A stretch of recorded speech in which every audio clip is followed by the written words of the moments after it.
വിദ്യാഭ്യാസ മന്ത്രിയെ കണ്ടപ്പോ എന്തായിരുന്നു? ആരാണ് വിദ്യാഭ്യാസ മന്ത്രി? ആരാണ് നമ്മുടെ വി ശിവൻകുട്ടി. ഓക്കെ. അദ്ദേഹത്തിന്റെ അടുത്ത് പോയിട്ട് എന്താ പറഞ്ഞ, എന്തൊക്കെ ചോദിച്ചെന്ന് പറയൂ, എക്സ്പീരിയൻസ് ഷെയർ ചെയ്യും. ഫോട്ടോ എടുത്തോണ്ട് ഷേക്കേണ്ടെന്ന്. എന്നിട്ട് സ്കൂളിന് PTA ഒരു കത്ത് കൊടുത്ത്. അതെന്തായിരുന്നു? അത് കളിസ്ഥലം, സ്കൂളില് കളിസ്ഥലം വേണമെന്ന് പറഞ്ഞു. ആണോ? അതാ പറയൂ, നിങ്ങളുടെ കളിക്കാൻ സ്ഥലമുണ്ട്. പേരൊക്കെ പറയൂ. സ്കൂളിന്റെ പേര് O ചന്ദ്രൻ സ്മാരക വില്യമാടവിൽ ഗവൺമെന്റ് UP സ്കൂൾ. ആ സ്കൂളിന് കളിസ്ഥലം വേണമെന്ന് പറഞ്ഞിട്ട് നേരിട്ട് മന്ത്രിക്ക് കൊണ്ട് കൊടുത്തിരിക്കുകയാണ് കത്ത്, അല്ലേ? അപ്പൊ ബാക്കില് സ്ഥലമുണ്ട്, ഡോക്ടർ തരുമോന്ന് അറിയില്ലേ. എന്താണ്? ഡോക്ടറുടെ സ്ഥലം ഉണ്ട് പുറയില്, ഡോക്ടർ തരുമോന്ന് അറിയത്തില്ല. മന്ത്രി അപ്പൂപ്പനോട് എഴുതി കൊടുത്തിട്ടുണ്ട്. അപ്പൊ എന്താണ് മിനിസ്റ്റർ എന്താ പറഞ്ഞത്? മിനിസ്റ്റർ നോക്കാന്ന് പറഞ്ഞു. ഡോക്ടറെ ആ സ്ഥലം കുഞ്ഞുങ്ങൾക്ക് കൊടുക്കുവോ ഞങ്ങള്, അല്ലേ? നമ്മള് TV-യിലൂടെയും കൂടി ഒന്ന് ചോദിക്കാണ്. ഡോക്ടർ കനിഞ്ഞാൽ നമുക്കൊരു കളിസ്ഥലം കിട്ടും, ഫുട്ബോൾ കളിക്കാം, അല്ലേ? അവിടെ കളിസ്ഥലം ഉണ്ടോ ഇപ്പൊ സ്കൂളിൽ? ചെറിയ എന്താണ് നിമ്മി അവിടെ പ്രശ്നം? എന്താണ് അവിടെ? റോഡിനോട് ചേർന്നിട്ടാണ് സ്കൂൾ. അപ്പൊ കുഞ്ഞി കളിസ്ഥലം എന്ന് പറയാൻ പറ്റില്ല, വളരെ കുഞ്ഞി സ്പേസ് മാത്രമേ ഉള്ളൂ അവിടെ. മക്കൾക്ക് ആസ്വദിച്ച് കളിക്കാനുള്ള ഒരു സ്പേസ് അവിടെ ഇല്ല.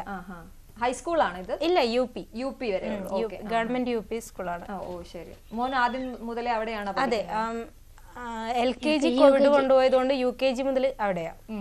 അപ്പം അക്കുവിന്റെ ഫ്രണ്ട്സ് ആരാണ്? സ്കൂളിലെ ഏറ്റവും ബെസ്റ്റ് ഫ്രണ്ട് ആരാണ്? എന്നാലും പേര് പറഞ്ഞോളൂ. അവരൊക്കെ TV കാണുമ്പോ അവരൊക്കെ എന്റെ പേര് പറഞ്ഞു അഹാൻ എന്ന് പറയില്ലേ? പേര് പറയൂ. യാലിൻ, അൻവിൻ, ആഷ്മിക്, ഐറിഷ്.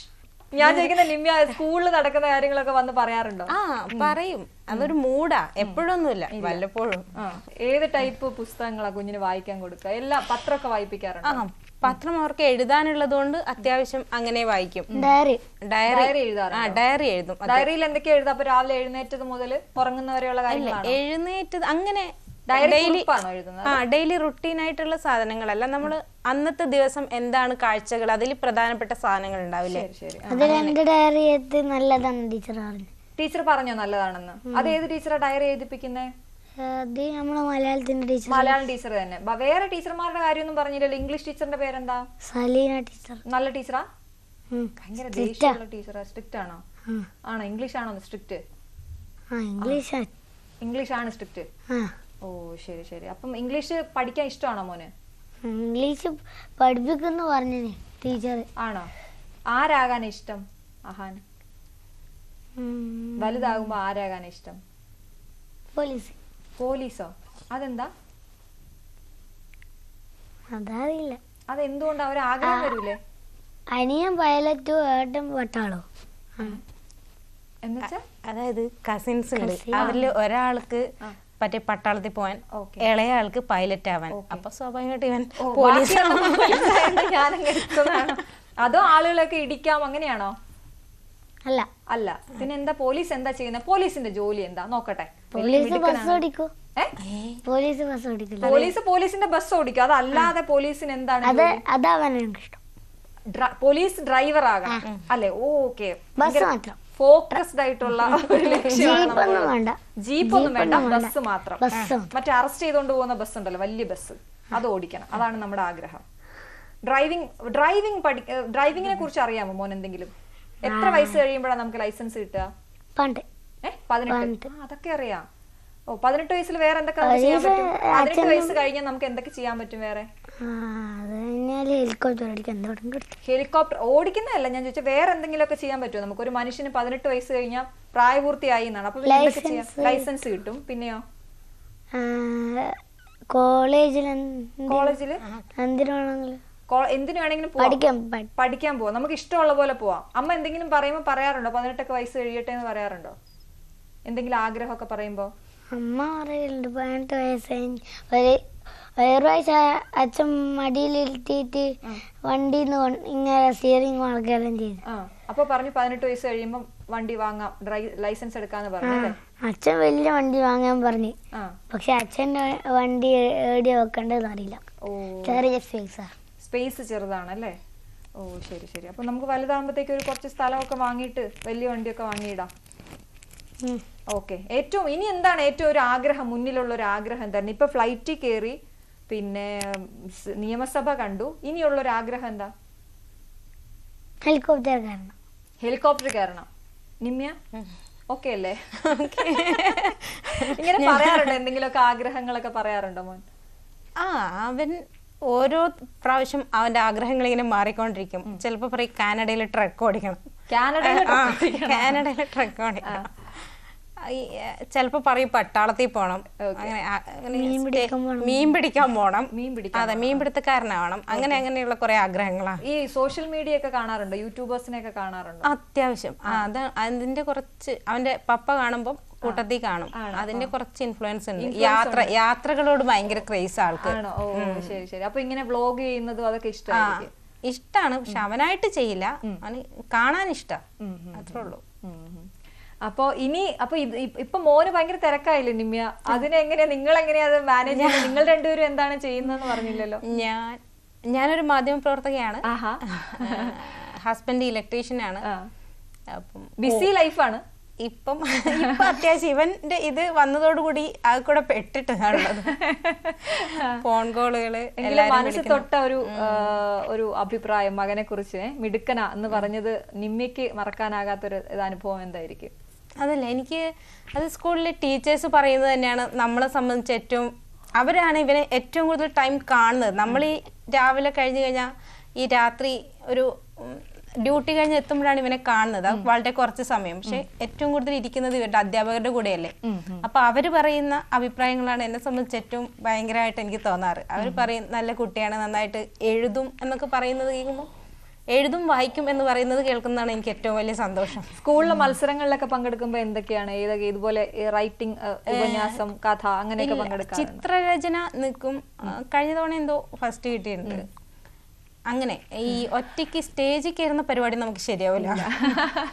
ചിത്രരചനക്ക് എന്തായിരുന്നു മോനെ സബ്ജക്ട് തന്നത്? എന്തായിരുന്നു വരയ്ക്കാൻ പറഞ്ഞത്? പൂന്തോട്ടം. പൂന്തോട്ടം. നമ്മൾ എന്തൊക്കെ വരച്ചു? നമ്മൾ ഭാവന വിടർത്തി എന്തൊക്കെയാണ് വരച്ചത്? മല, സൂര്യൻ, വീട്, പൂവ്, ആകാശം, കാക്ക, പിന്നെ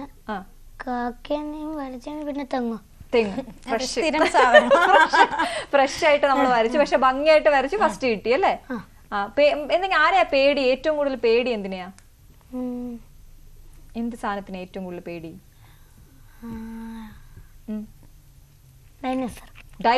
അതില്ലല്ലോ. ഉള്ള സാധനത്തിൽ എന്തിനാ പേടി? ഡൈനോസർ ഇപ്പൊ ഉണ്ടോ? ഡൈനോസർ ഇപ്പൊ ഉണ്ടോ? പണ്ടത്തെ കാലത്ത് ഏതോ ഗ്രാമത്തിലുണ്ട്. ഏതോ ഗ്രാമത്തിലുണ്ട്, കാർട്ടൂണിൽ കാണുന്നതാണ്. ഓക്കെ. പിന്നെ കളികളുടെ കാര്യം പറഞ്ഞപ്പോ ഫുട്ബോളിന്റെ കാര്യം പറഞ്ഞു. ഫുട്ബോളിന്റെ നിയമങ്ങളൊക്കെ അറിയാവോ മോന്? കണ്ടുപിടിക്കണം, പഠിക്കണം അല്ലേ? എത്ര കളിക്കാരുണ്ടെന്നറിയോ? ഇങ്ങനെ ചോദിക്കാറുണ്ടോ നിമ്യ? ഓരോരോ കാര്യങ്ങൾ കണക്ട് ചെയ്തൊക്കെ ഇങ്ങനെ ചോദിക്കും. നമ്മൾ കാണുമ്പം എന്തെങ്കിലും പഠിക്കാൻ ഭാഗത്തിൽ എന്തെങ്കിലുമൊക്കെ പറഞ്ഞു. ഇപ്പൊ ഉള്ള കുട്ടികളുടെ പ്രശ്നം ഇരിക്കില്ല എന്നുള്ളതാണല്ലോ. അവർ അടങ്ങി ഒരു ഇച്ചിരി സമയം ഇരിക്കില്ല എന്നുള്ളത്. അപ്പൊ അതിനെങ്ങനെ ഹാൻഡിൽ ചെയ്യാ? അതാ നടക്കുമ്പോ തന്നെ നമ്മളിങ്ങനെ പിന്നാലെ നമ്മൾ നടക്കും. എന്നിട്ട് പറഞ്ഞു കൊടുക്കും, ഇത് ഇങ്ങനെയാണ് ഇങ്ങനെയാണെന്ന് പറഞ്ഞു കൊടുക്കും. അക്കുന് ഇഷ്ടമുള്ള ഭക്ഷണം എന്താണ് അക്കു? മന്തി. കുഴിമന്തി ആണോ? ചിക്കൻ ആണോ ബീഫാണോ? ചിക്കൻ. റൈസ് മാത്രമേ ഇഷ്ടമുള്ളൂ? ചിക്കൻ കഴിക്കില്ല? ഇഷ്ടല്ല, വലിയ താല്പര്യം. സോഫ്റ്റ് ആണെങ്കിൽ കഴിക്കും. പിന്നെ എന്തൊക്കെയാണ് ഹോബീസ്? എന്തൊക്കെയാണ് വീട്ടിലിരിക്കുമ്പോ ഒറ്റയ്ക്കിരിക്കുമ്പോ എന്തൊക്കെയാ ചെയ്യാ? TV കാണുമെന്ന് പറഞ്ഞു. പിന്നെ അല്ലാതെ ചിത്രം വരയ്ക്കും. പിന്നെയോ? പിന്നെ ഡയറി എഴുതും. വായിക്കും. ലൈബ്രറി ഉണ്ടോ? വായിക്കും ബാലഭൂമി. പിന്നെ വായിക്കോ? ഒരു കഥ തന്നെ പിന്നെയും വായിക്കോ? മറന്നു പോവും. അതുകൊണ്ട് പിന്നെ. ഓ ശരി. ലൈബ്രറി ഉണ്ടോ സ്കൂളില്? പോവാറുണ്ടോ? പോവാറില്ല. ബുക്ക് അത് വായിച്ചിട്ട് അതിന്റെ റിവ്യൂ ചെയ്ത്. ഓ ഓ ശരി ശരി ശരി. നിമ്മ ഇനി എന്തൊക്കെയാണ് മോന്റെ ഭാവി പരിപാടികൾ? ഞാൻ ചോദിച്ചത് ഓരോരുത്തരായിട്ട് വിളിക്കുന്നുണ്ടല്ലോ, പലയിടങ്ങളിൽ നിന്ന് ഇങ്ങനെ വിളി വന്നോണ്ടേ ഇരിക്കുകയാണ്. എന്തൊക്കെയാണ്, ഉദ്ഘാടനമൊക്കെ ഉണ്ടോ? ഉദ്ഘാടനമൊന്നും ഇതിന് വന്നില്ല, അനുമോദനങ്ങളാണ് കൂടുതൽ. നാട്ടില് ഭയങ്കര നാട്ടില് ടീച്ചർമാര്, പിന്നെ റെസിഡൻസ് അസോസിയേഷൻ, അങ്ങനെ എല്ലാരും മറ്റേ രാഷ്ട്രീയക്കാര് എല്ലാരും വിളിക്കുന്നുണ്ട് ഇവനെ. എന്താണ് ഇങ്ങനെ എഴുതാൻ കാരണം എന്ന് ചോദിക്കുന്നത്.